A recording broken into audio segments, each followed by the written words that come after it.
പ്രിയപ്പെട്ടവരെ, ലോകം മുഴുവനും ആദരിക്കുന്ന ഫ്രാൻസിസ് പാപ്പ കാലം ചെയ്തതിൽ നാം എല്ലാവരും ദുഃഖിക്കുകയാണ്. ഈ ദുഃഖത്തിൽ പുനലൂർ രൂപതയും പൂർണ്ണമായിട്ടും പങ്കുചേരുന്നു.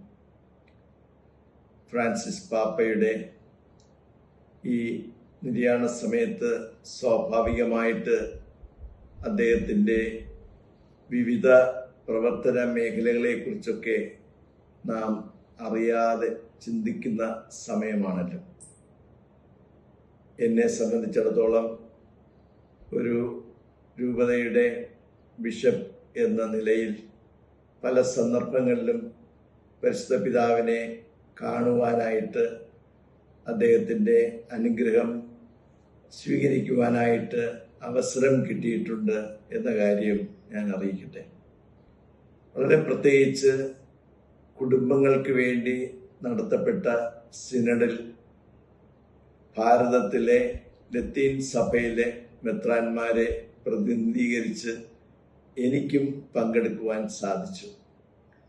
ആ സിനഡിൽ പങ്കെടുക്കുന്ന അവസരത്തിൽ പരിശുദ്ധ പിതാവിനെ, ഫ്രാൻസിസ് പാപ്പയെ കൂടുതൽ അടുത്തറിയുവാനായിട്ട് സാധിച്ചു. ഒന്നാമതായിട്ട് ഫ്രാൻസിസ് പാപ്പ വളരെയധികം വിമർശനങ്ങളുണ്ടായ ഒരു കാലഘട്ടത്തിലും എല്ലാ പാർട്ടിസിപ്പൻസിനും സംസാരിക്കുവാനുള്ള ഒരു അവസരവും സ്വാതന്ത്ര്യവും നൽകി. ആ സിനഡിൽ, കുടുംബങ്ങൾക്ക് വേണ്ടിയുള്ള സിനഡിൽ മെത്രാന്മാരും മാത്രമല്ല, അൽമായരും പങ്കെടുത്തു എന്ന കാര്യം നമുക്കറിയാമല്ലോ. അൽമായരുടെ ആ പ്രതികരണങ്ങളും ഫ്രാൻസിസ് പാപ്പ ശ്രദ്ധാപൂർവമാണ് കേട്ടുകൊണ്ടിരുന്നത് എന്നത് ഞാൻ ഇപ്പോൾ പ്രത്യേകമായിട്ട് ഓർക്കുകയാണ്.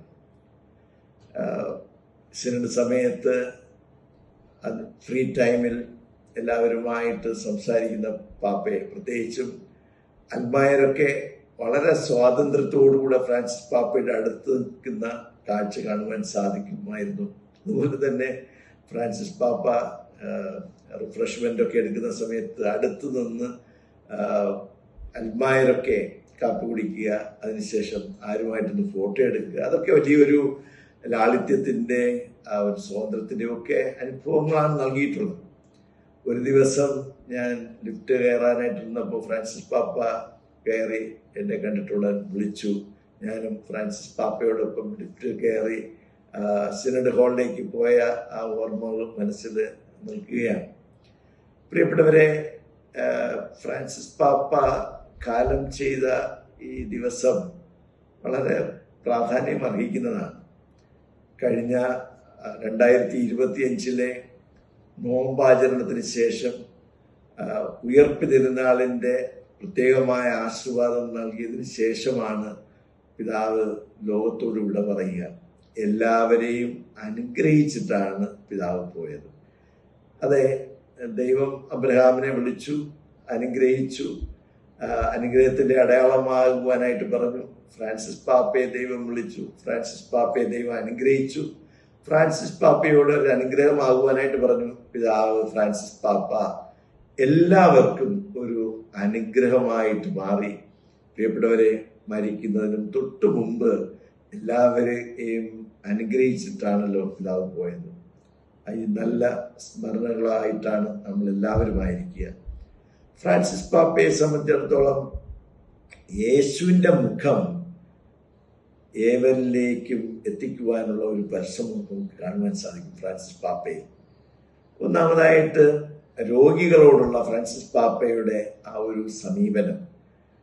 ബെത്സൈദ കുളക്കടവിൽ 38 വർഷമായിട്ട് കഴിഞ്ഞ രോഗിയുടെ അടുക്കലേക്ക് പോയ യേശുവിനെയാണ് ഞാൻ എപ്പോഴും ഫ്രാൻസിസ് പാപ്പയെ കാണുക. നമുക്കറിയാം, എല്ലാ ബുധനാഴ്ചയും ഫ്രാൻസിസ് പാപ്പ പ്രത്യേകമായ പ്രബോധനത്തിന് ശേഷം, ആശീർവാദത്തിന് ശേഷം രോഗികളെയൊക്കെ സന്ദർശിക്കുമായിരുന്നല്ലോ ആ സെന്റ് പീറ്റേഴ്സ് സ്ക്വയറിൽ. അവിടെ മുഖമൊക്കെ വളരെ വെള്ളത്തോടുകൂടെ കഴിഞ്ഞ ഒരു മനുഷ്യനെ എംബ്രേസ് ചെയ്യുന്ന ഒരു രംഗം നമ്മളെല്ലാവരും കണ്ടതാണ്. തീർച്ചയായിട്ടും ഫ്രാൻസിസ് പാപ്പയുടെ കരുണയുടെ മുഖം പ്രകടമാക്കിയ ഒരു സമയമായിരുന്നു അതെ, കുഷ്ഠരോഗികളെ സ്പർശിച്ച് സുഖമാക്കിയ യേശുവിൻ്റെ ആ രൂപവും ഭാവവും ഒക്കെ നമുക്ക് ഫ്രാൻസിസ് പാപ്പയിൽ കാണുവാൻ സാധിക്കുമായിരുന്നല്ലോ. പ്രിയപ്പെട്ട, അതുപോലെ തന്നെ സ്ത്രീകളോടുള്ള ഫ്രാൻസിസ് പാപ്പയുടെ സമീപനം, പെസഹ വ്യാഴാഴ്ച സ്ത്രീകളുടെ അത് മതഭേദമന്യേ വിശ്വാസത്തിൻ്റെ ആ മേഖലകളെല്ലാം അതിലംഘിച്ചുകൊണ്ട് സ്ത്രീകളുടെ പാദങ്ങൾ കഴുകി ചുംബിച്ച ഫ്രാൻസിസ് പാപ്പയെ ആർക്ക് മറക്കുവാൻ സാധിക്കും? ഫ്രാൻസിസ് പാപ്പ കുഞ്ഞുങ്ങളെ പ്രകാരം സ്നേഹിച്ചു. യേശു കുഞ്ഞുങ്ങളെ സ്നേഹിച്ചതുപോലെ കുഞ്ഞുങ്ങളെയും പ്രത്യേകമായിട്ട് സ്നേഹിച്ചു.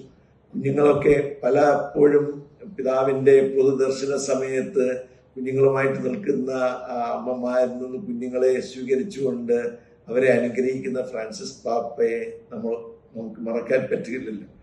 അതുപോലെ തന്നെ ഒരിക്കലൊരു ബാലൻ പാപ്പയുടെ വലിയ ചെയറിൽ തന്നെ കയറിയിരുന്നപ്പോൾ വളരെ സ്നേഹത്തോടുകൂടെ പിതാവ് തലോടിയ രംഗവും നമുക്ക് മറക്കുവാൻ കഴിയുകയില്ല. പ്രിയപ്പെട്ടവരെ, യുവജനങ്ങളോടുള്ള യുവജനങ്ങളെ ധാരാളം നമുക്ക് വിമർശിക്കുമ്പോൾ യുവജനങ്ങളുടെ നന്മയെ കണ്ടെത്തിക്കൊണ്ട് അവർക്ക് വേണ്ടി ഒരു സിനഡ് നടത്തുവാനും ഈ പ്രായമല്ല ഒരാളെ യുവാവാക്കുന്നത്, മറിച്ച് ഹൃദയമാണെന്നൊക്കെയുള്ള വലിയൊരു സന്ദേശം നൽകിയ ഫ്രാൻസിസ് പാപ്പയെ നമുക്ക് എങ്ങനെ മറക്കുവാൻ കഴിയും? അതുപോലെ തന്നെ ഫ്രാൻസിസ് പാപ്പ ലോകത്തെ മുഴുവനും സ്നേഹിച്ചു. ജാതി മത ഭേദമന്യേ കൾച്ചർ വ്യത്യാസമില്ലാതെ ആമസോൺ സിനഡ് നടത്തിയത് തന്നെ വലിയൊരു വിപ്ലവാത്മകമായ ഒരു കാര്യമാണെന്ന് നമ്മൾ ഓർമ്മിക്കണം.